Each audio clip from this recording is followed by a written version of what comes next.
The look in his eyes.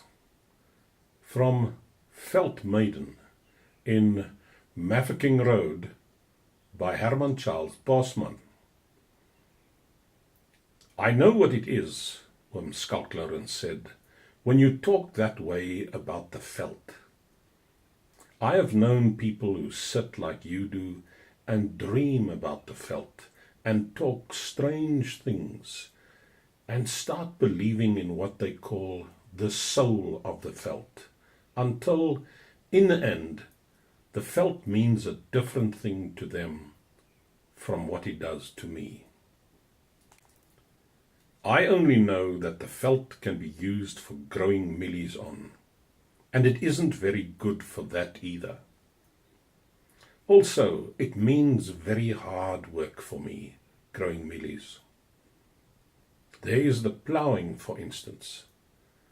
I used to get aches in my back and shoulders from sitting on a stone all day long on the edge of the lands, watching the labourers and the oxen and the plough going up and down, making furrows. Hans Coetzee, who was a Boer War prisoner on St. Helena, told me how he got sick at sea from watching the ship going up and down all the time. And it's the same with ploughing. The only real cure for this ploughing sickness is to sit quietly on a rimpies bench on the stoep, with one's legs raised slightly, drinking coffee until the ploughing season is over. Most of the farmers in the Marico Bushveld have adopted this remedy, as you have no doubt observed by this time.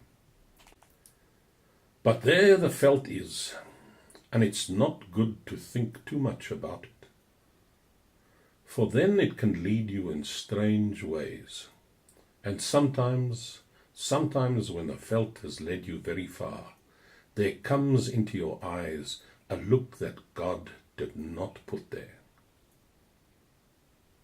It was in the early summer, shortly after the rains, that I first came across John de Swart. He was sitting next to a tent that he had pitched behind the marulas at the far end of my farm, where it adjoins Frans Velman's lands. He had been there several days, and I had not known about it, because I sat on my stoep then, on account of what I have already explained to you about the ploughing. He was a young fellow with long black hair. When I got nearer, I saw what he was doing. He had a piece of white bucksail on a stand in front of him, and he was painting my farm. He seemed to have picked out all the useless bits for his picture, a krans and a few stones, and some clumps of kakibos. Then John de Swart showed me another picture he had painted, and when I saw that, I got a different opinion about this thing that he said was art. I looked from de Swart to the picture, and then back again to de Swart. I'd never have thought it of you, I said. And you look such a quiet sort too. I call it the veld maiden, John de Swart said. If the predikant saw it, he'd call it by other names, I replied. But I'm a broad-minded man. I've been once in the bar in Zeerust and twice in the bioscope, when I should have been attending Nagmaal. So I don't hold it against a young man for having ideas like this. But you mustn't let anybody see this veld maiden, unless you paint a few more clothes on her. I couldn't, de Swart answered. That's just how I see her. That's just how I dream about her. for many years now. She has come to me so in my dreams." "With her arms stretched out like that?" I asked. "Yes." And with..." "Yes, yes, just like that," the Swart said very quickly. Then he blushed, and I could see how very young he was. It seemed a pity that a nice young fellow like that should be so mad. "Anyway, if you ever want a painting job," I said when I left, "you can come and whitewash the back of my sheep kraal." I often said funny things like that to people. On several Sundays in succession, I took de Swart over the rand to the house of Frans Velman. I didn't have a very high regard for Frans's judgment since the time he voted for the wrong man at the school committee. But I had no other neighbor within walking distance, and I had to go somewhere on a Sunday. We talked of all sorts of things. Frans's wife, Sunny, was young and pretty, but very shy. She wasn't naturally like that. It was only that she was afraid to talk in case she said something of which her husband might disapprove. So most of the time, Sunny sat silent in the corner, getting up now and again to make more coffee for us. Frans Velman was, in some respect, what people might call a hard man. For instance, it was something of a mild scandal, the way he treated his wife and the labourers on his farm. But then, on the other hand, he looked very well after his cattle and his pigs. And I have always believed that this is more important in a farmer than that he should be kind to his wife and the labourers.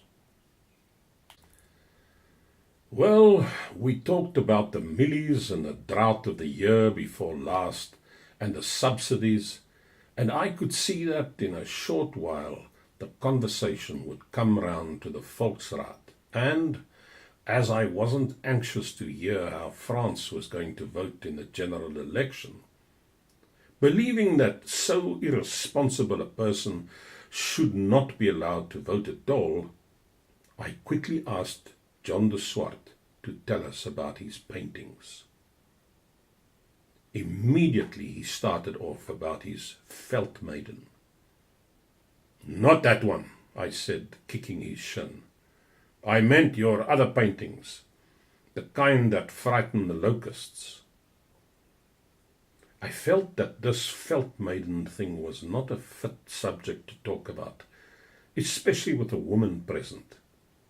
Moreover, it was Sunday. Nevertheless, that kick came too late. De Swart rubbed his shin a few times and started on his subject, and although Frans and I cleared our throats awkwardly at different parts, and Sunny looked on the floor with her pretty cheeks very red, the young painter explained everything about that picture and what it meant to him. "It's a dream I've had for a long time now," he said at the end. "And always she comes to me, and when I put out my arms to clasp her to me, she vanishes, and I'm left with only her memory in my heart.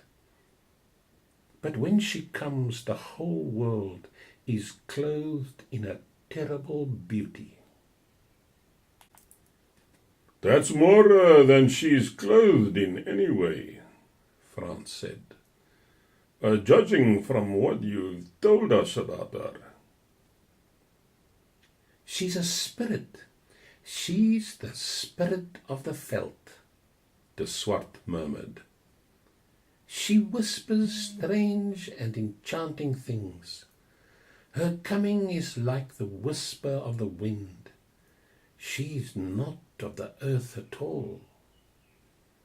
Oh well, Frans said shortly. You can keep these Uitlander ghost women of yours. A Boer girl is enough for ordinary fellows like me and Skulk Lawrence. So the days passed. John de Swart finished a few more bits of rock and drought-stricken kakibos, and I had got so far as to persuade him to label the worst-looking one Frans Welman's farm. Then one morning he came to me in great excitement. I saw her again, Skulk, he said. I saw her last night, in a surpassing loveliness, just at midnight. She came softly across the veld towards my tent. The night was warm and lovely, and the stars were mad and singing. And there was low music where her white feet touched the grass. And sometimes her mouth seemed to be laughing, and sometimes it was sad. And her lips were very red, Oomskalk. And when I reached out with my arms, she went away.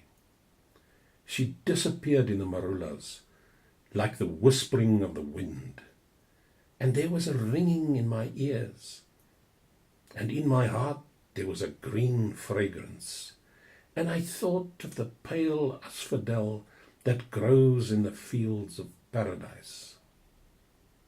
I don't know about paradise, I said. But if a thing like that grew in my Midlands, I would pull it up at once. I don't like this spook nonsense. Then I gave him some good advice. I told him to beware of the moon, which was almost full at the time, because the moon can do strange things to you in the bushveld, especially if you live in a tent, and the full moon is overhead, and there are weird shadows among the marulas. But I knew he wouldn't take any notice of what I told him. Several times after that, he came with the same story about the veld maiden. I started getting tired of it. Then one morning, when he came again, I knew everything by the look he had in his eyes. I've already told you about that look. Oomskalk, he began. John de Swart, I said to him, don't tell me anything. All I ask of you is to pack up your things and leave my farm at once. I leave tonight, he said. I promise you that by tomorrow morning I'll be gone. Only let me stay here one more day and night. His voice trembled when he spoke, and his knees were very unsteady. But it was not for these reasons, or for his sake, that I relented. I spoke to him very civilly, for the sake of the look he had in his eyes. Very well then, I said. But you must go straight back to Johannesburg. If you walk down the road through the poort before sunup, you'll be able to catch the government lorry to Zeerust. He thanked me and left. I never saw him again. Next day his tent was still there behind the marulas, but John de Swart was gone, and he had taken with him all his pictures. All, that is, except the veld maiden one. I suppose he had no more need for it. And in any case, the white ants had already started on it. So that is why I can hang the remains of it openly on the wall of my voorhuis, and the predikant doesn't raise any objection to it. For the white ants have eaten away practically all of it, except the face. As for Frans Welman, It was quite a long time before he gave up searching the Mariku for his young wife, Sunny.